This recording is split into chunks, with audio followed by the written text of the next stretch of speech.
consolidations. So it's pretty straightforward transition. So the key thing, the key message to get across here is that FRX isn't disappearing. You can maintain it, but if you are interested in making the transition, it will be relatively easy. They've also consolidated a couple of different modules into one. I'll point out those that I think make the most sense. Integration Manager and eConnect Web Services tools has been reduced in price. The Developer Toolkit, I don't think anybody in attendance has in-house development going on, but they've reduced the cost of that. So they are making source code available, and you can handle your own modifications. And it's available under Business Essentials or Advanced Management. If you are contemplating moving into manufacturing to deal with any kind of production environment, moving away from bill of materials assembly, it's certainly far more affordable to work within the manufacturing module, and they are including the sales forecasting module as part of that. So pretty value-packed module suite that they've put together. The other tool that I thought was worth highlighting is the Advanced Distribution module, which consists of advanced picking as well. And they've brought the pricing down on that. Advanced Distribution ties in nicely with workflow, and basically you'll give you greater visibility to the stages that an order is moving through the business. So not just knowing that we've generated a picking ticket and we've shipped it, but knowing if it's moved through QC, knowing that if it's gone through whatever user-defined stages, and you can define up to 6 stages within that workflow process. Advanced Distribution is certainly getting a lot more play, especially as businesses are getting involved with the EDI and want to get better control over what's happening within their organization. One of the nice features is that to Business Essentials, and this was a big change, very happy to see, field level security and account level security is now added to Business Essentials. So that if you are staying enrolled with the maintenance program, you will get access to these modules. So at field level security, as the name implies, any user can be granted access and or visibility or changeability to any field within the application. That's any field on any screen in any one of the modules. Account level security is also important for those entities that are dealing with multiple divisions. We can control access to GL account postings based upon that division and maintaining account level security that way. They've also added the full electronic banking suite, whether that's EFT for payables management or EFT for receivables management, as well as the bank reconciliation management process. So I see more and more end users getting involved with that and getting their banking online. The idea is to be able to really integrate and go to GP and maintain accurate balances there. The mentioned modifier as part of the development set is also being reduced in price, and they've introduced the concept of Dynamics Client for Office.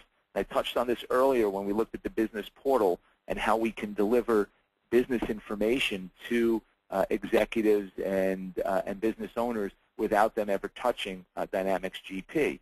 And that's through the DCO. And we'll talk about the pricing on DCO users in a minute. No longer supporting crystal reports or electronic document delivery because of the fact that we have the integration of Word, etc., built into there. Field service doesn't really apply, and nobody was using really demand planner software. So when you look at it, the DCO management reporting user is $300 per user. So if you have somebody that's creating FRX reports now, and we need 5 people when we switched over to management reporter to view this information, and we want to have that as a client, as a secured client, it's $300 per user, and they can get access to all the financial reports. That is, of course, unless you just email them out to Word or PDF files. And the designer user is priced consistently with the way FRX was priced. So nothing really has changed there other than the fact that you can have non-FRX or non-management reporter users be viewers of the data and using this DCO client. So through SharePoint and Portal, the new executive dashboard presentation is there. Through Microsoft Office, Excel reports, and SRS reports, all of the bundles that we talked about are available to users outside of the application at $195 per user. So we don't have to buy either a $2,250 seat license or a $3,980 advanced management license. For $195, they'll have the power of Business Portal, the Business Intelligence, the Management Reporter Viewer, can all be bundled under this $195 price point. If we were going to go through with SharePoint server integration, the DCO is again priced similarly and is a $5 price point, so not really material in terms of talking about that. One little pop-up here, the external connector. If you are contemplating integrated e-commerce into this in a business-to-business or business-to-consumer environment, the external connector, rather than worrying about buying DCO users into SharePoint for every one of those remote connected users, for one flat fee of $5,000, you can have an unlimited number of potential external connections coming in. So that would be a real value if, in fact, you were going to open up a B2B environment with more than 10 or 15 users, or 20 users at a time. This would be the way to go. Typically, you'll see that in a B2C scenario. And we do have that offering in terms of WebGP to help facilitate that. There is a price discount schedule associated to it. Most of us online today are going to be in the 1 to 24 user range. Nothing real material to speak about there. But just, again, the concept of having a DCO user is a real great value proposition.